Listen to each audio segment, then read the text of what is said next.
Saya memahami kalau misalnya PDIP diam, parlemen diam. Kalau memang nanti terbuka, ya apologize. Oke, udah Lebih lebih minta baik, maaf. lebih baik minta maaf. Lebih baik minta maaf pada rakyat daripada bikin beban sejarah kan. daripada beban sejarah dan terus menolak tapi akhirnya terbuka.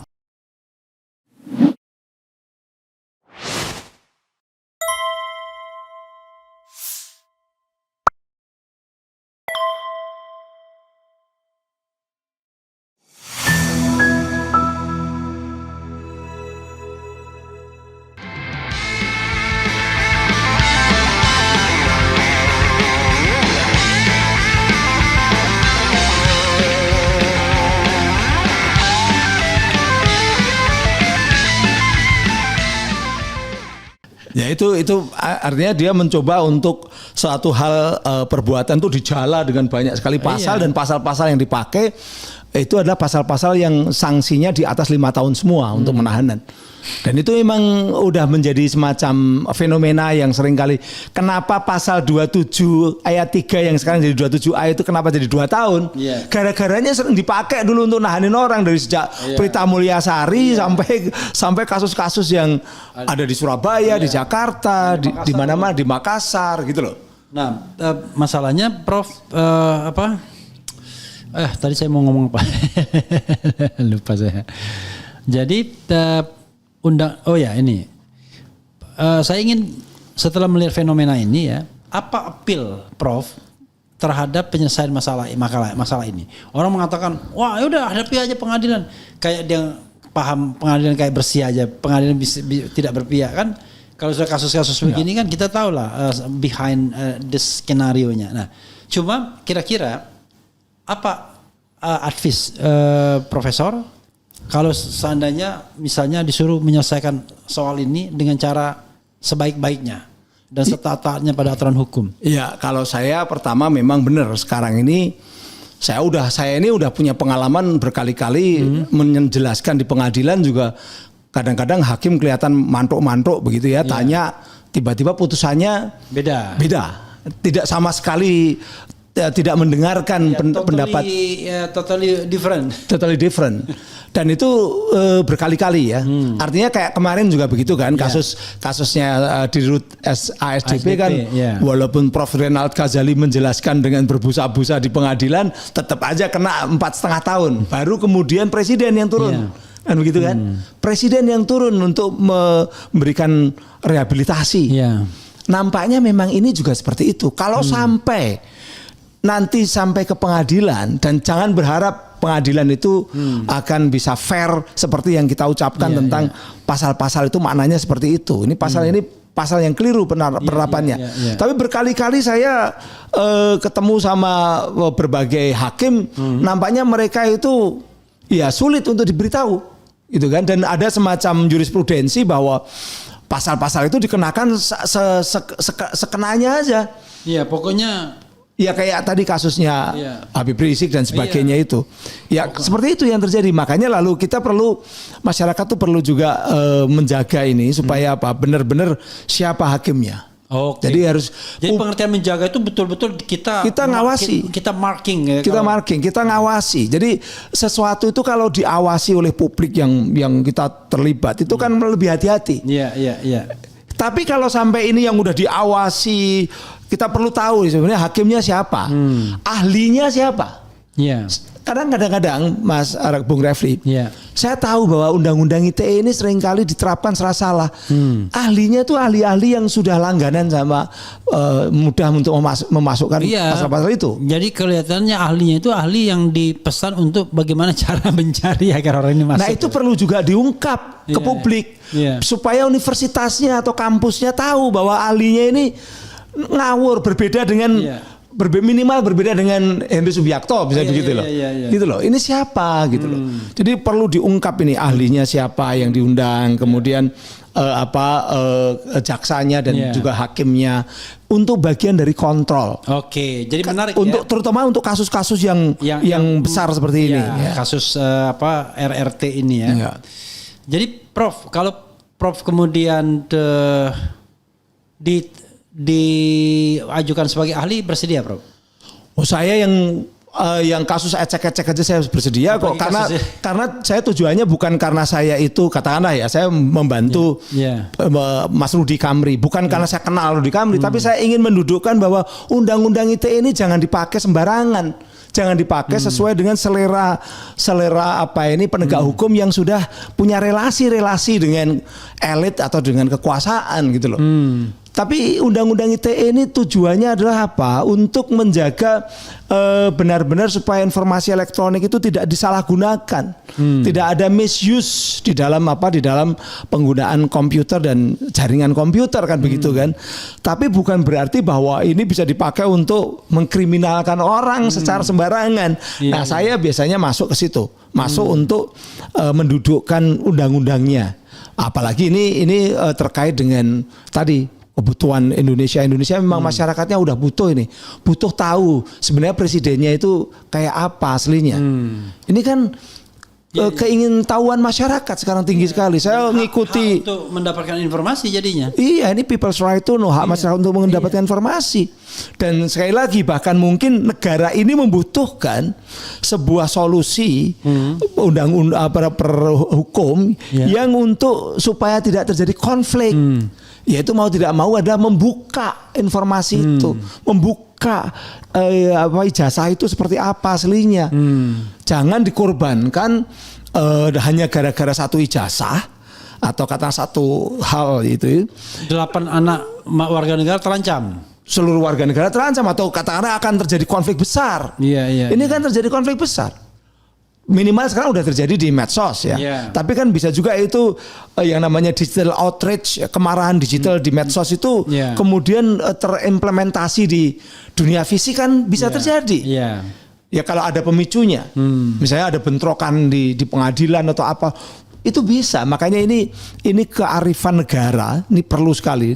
Tadi sekali lagi bahwa Indonesia pernah terbelah dan kemudian menyatu karena presidennya ambil alih dengan solus populi suprema lex, dekret presiden. Waktu itu kalau ini nggak perlu pakai dekret, tapi cukuplah bahwa perintahkan seperti apa yang namanya ini aslinya seperti apa? Ijazah dihadirkan, diuji sama-sama kalau secara asli, terbuka. Nanti bagaimana konsekuensinya dibicarakan. Kalau asli berarti mohon maaf ya teman-teman yang namanya Roy Suryo CS itu berarti memang dia mau nuduh sesuatu yang salah atau yang keliru begitu sehingga konsekuensi hukumnya kena pasal 310, 311 atau 27A tadi.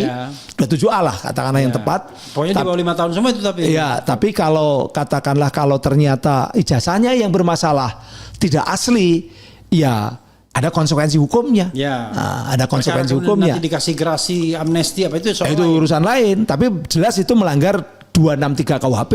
Ya kan, tentang pidana pemalsuan surat, pemalsuan surat, dokumen. Ada Undang-Undang Nomor 20 Tahun 2003 di Sistem Pendidikan Nasional pasal 69 itu terkait dengan pemalsuan ijazah. Ada dengan 5 tahun sanksinya. Nah, ini semua adalah hal yang harus kita tempuh dan betul-betul dasarnya equality before the law. Bahwa hukum itu berlaku sama untuk siapapun. Bukan karena dia adalah tokoh nasional lalu beda. Ya enggak lah. Kalau memang ijazah saya dirangsanksikan lalu mau dibuka, silahkan saya buka ijazah saya, diteliti juga boleh. Begitu pula bagi tokoh. Gitu. Apalagi tokoh. Itu. Prof, ada satu hal yang saya sendiri sudah menangkap bau-baunya, bahwa nanti penyidik itu tidak akan masuk atau menukik pada pembuktian ijazah itu palsu atau tidak. Tapi yang dia sasar adalah apakah Roy Suryo menghina atau enggak, apakah Dr. Tifa itu mencemarkan nama baik atau enggak, apakah Rismon itu menduplikasi dokumen apa enggak dan lain sebagainya. Nah, sehingga nanti sebenarnya tidak akan ada pembuktian apakah ijazah Jokowi itu asli atau palsu seperti Bambang Tri dan Gus Nur yang tiba-tiba suddenly dituntut 10 tahun, divonis 6 tahun dan kemudian di tingkat banding kena 4 tahun. Gimana Prof melihat ini? Ya, sekarang satu lagi tambahan, pasal menyebarkan berita bohong itu dihapus. Karena berdasarkan pengalaman Gus Nur dan Bambang Tri, ketika berita bohong masih menggunakan Undang-Undang 1946 dan belum dimasukkan ke Undang-Undang ITE ini, itu 10 tahun dia berdasarkan itu, tetapi di tingkat banding nggak relevan karena dianggap kalau ini berita bohong, berita aslinya mana nggak pernah. Iya. Dan itu diderap sama polisi. Iya 28 ayat 3 kan, Iya, pasal 28 ayat 3 iya. itu pertama harus ada mana aslinya, mana bohongnya, Iya, kemudian kalau itu kan juga harus menimbulkan kerusuhan Iya, atau keonaran fisik. iya. Itu harus ada keonaran fisiknya, iya. harus ribut dulu kan begitu. Itu memang tidak relevan, tapi kalau itu masih dipakai itu tambah kelihatan ngawurnya lagi kan gitu. Tapi oke lah, udah di drop itu sudah bagus. Iya, tapi berarti kan, tinggal 28 ayat 2. Iya, arahnya kan tidak akan ada pembuktian ijazah akhirnya. Nah kalau seperti itu berarti ini ada tadi persoalan people's right to know tadi. Ya ada hak masyarakat untuk tahu. Makanya Presiden harus turun tangan tuh. Iya. Untuk to fulfill gitu kan. Ya ini kan hak masyarakat untuk ini kalau presiden tidak turun tangan, ini juga bisa mempengaruhi katakanlah image presiden sendiri. Seolah-olah beliau tidak fair ketika melihat kondisi seperti ini. Ini memang hal yang kelihatannya sederhana, tapi sederhana kan hanya persoalan tunjukkan gitu kan. Tapi menjadi rumit karena orang tidak mau menunjukkan dan justru orang menyangka-nyangka kenapa nggak mau ditunjukkan. Ya makanya saya berkali-kali mengatakan ijazah itu kebanggaan. Iya. Anda kan alumni UGM juga kan? Iya. Ketika lulus UGM kan bangga kan gitu. Iya, enggak ada lagunya kan bakti kami mahasiswa Gajah Mada semua. Artinya bangga. Ijazah itu bukan aib. Ijazah itu bukan penyakit. Kenapa tidak mau ditunjukkan? Justru ketika semakin lama diputar-putar nanti adalah problemnya adalah efeknya itu saya sebagai orang komunikasi nih dampaknya adalah pada kredibilitas, pada kepercayaan. Dan semua orang yang membenarkan ijazah itu ada asli dan lain sebagainya akan kehilangan kehilangan legitimasi, kehilangan integritas, kehilangan moral standing untuk berbicara di publik lagi karena dia membela sesuatu yang sudah irasional. Iya. Makanya saya juga ingatkan saya sebagai alumni Gajah Mada, tolong Gajah Mada dalam hal ini jangan menjadi lembaga yang melegitimasi seolah-olah tidak perlu membuka ijazahnya seperti apa. Karena saya ketika dulu kuliah itu banyak teman-teman saya yang kuliahnya muncul ada fotonya dan sebagainya tapi nggak jadi lulus kan banyak. Saya punya teman SMA teman SMP dan SMA, dia selalu juara di SMP dan juara di SMA, juara umum di SMA dan keterima di fakultas di UGM. Di UGM juga dia bagus sekali tapi nggak lulus. Sampai sekarang nggak lulus. Itu ada teman saya akhirnya hanya karena nggak lulus yang paling bagus tuh si topi merah yang anak kecil itu dia ngaku dia nggak lulus. Tapi pinter dia dari awal. Itu juga pinter. Dia walaupun nggak lulus dia masih bisa semacam bimbingan orang-orang yang mau masuk UGM. Dia ngasih semacam bimbingan itu. Bimbel. Bimbingan belajar. Dan dia ngajari tentang matematik, fisika gitu. Enggak teman saya ini yang tidak lulus ini. Dulu pinter sekali tapi nggak lulus. Artinya sekali lagi di Gajah Mada itu biasa orang kelihatan dulu kuliah aktif lalu tiba-tiba nggak lulus. Apalagi angkatan saya, satu angkatan 250 orang. Ya gimana kita tahu apa dia lulus apa enggak? Iya. Bahkan semester pertamanya udah hilang dia. Makanya kalau sekarang begitu reuni ada dia ikut. Iya, makanya kalau sekarang diminta untuk menunjukkan ijazah itu bukan suatu yang berlebihan. Itu bagian dari objektivitas dan etika ya. Ini Prof udah lihat waktu nih kan. Ada tadi saya janji kan. Nah, pertanyaannya Prof ya. What should be what we should be? Sorry. Saya mau bilang apa yang saya harus lakukan.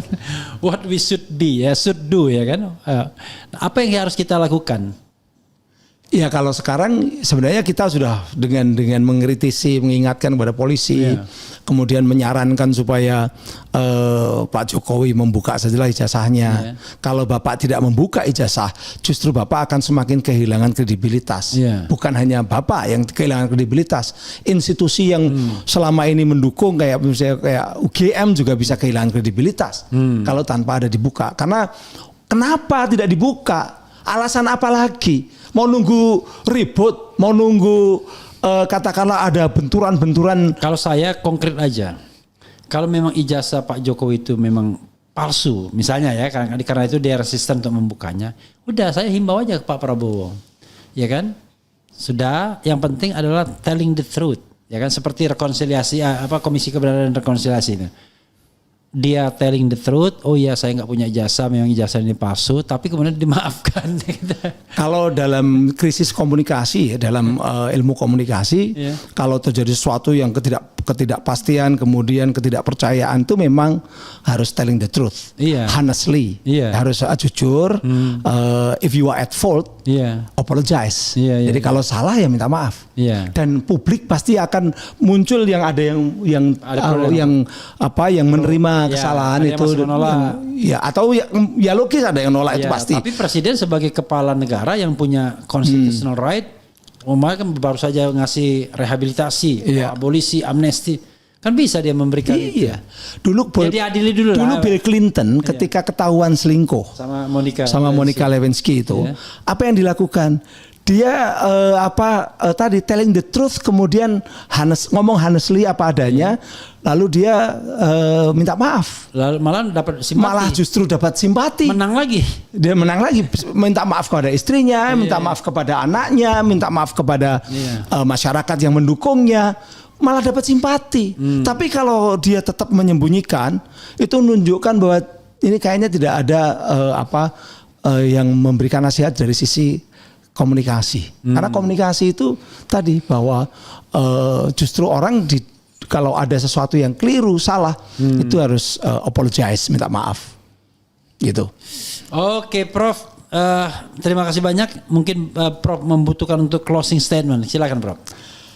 Saya hanya ingin menyatakan bahwa kalau sampai memang kenapa sampai berlarut-larut ini dan banyak orang terlibat, bahkan mungkin membela mati-matian, karena memang dampak dari kalau tadi sampai di pengadilan kemudian ketahuan kalau palsu ijazahnya, yang runtuh bukan hanya Pak Jokowi, tapi sebuah dinasti, tapi seluruh dinasti maupun juga partai yang nempel, mereka-mereka aktivis-aktivis yang juga nempel di situ, bahkan juga bisa mengenai partai lama yang dulu menyokong dia. Bisa. Makanya saya memahami kalau misalnya PDIP diam, parlemen diam, karena parlemen dulu juga ikut terlibat, ikut membenarkan dan sebagainya ya, terutama mereka-mereka yang dulu di dalam pemerintahan. Itu yang ingin saya sampaikan. Makanya kalau memang nanti terbuka, ya apologize. Udah lebih minta baik, maaf. Lebih baik minta maaf. Lebih baik minta maaf pada rakyat daripada bikin beban sejarah kan. Daripada beban sejarah dan terus menolak tapi akhirnya terbuka atau masyarakat sampai kapanpun tidak percaya. Ya, saudara sekalian ya, kalau kita berbincang secara waras, kita udah paham itu sebenarnya kasus ini arahnya kemana. Karena makin lama makin meragukan ini. Sebenarnya ada apa nggak ijazahnya itu?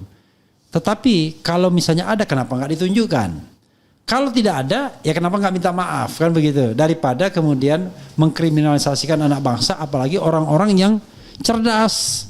Kayak Dr. Tiva itu kalau dia lanjutkan bisa 4 PhD dia. Di Driarkara, di filsafat, kemudian di UI, kedokteran UI, kemudian ada di Unpad, di Norwegia 1.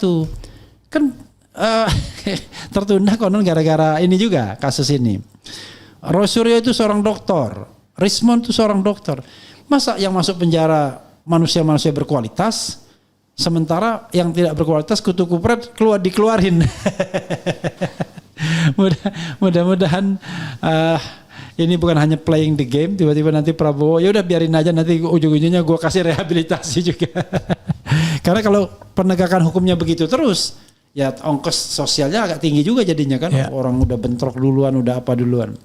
Terima kasih Prof. Henry ya. This is not we hope this is not the first time coming here.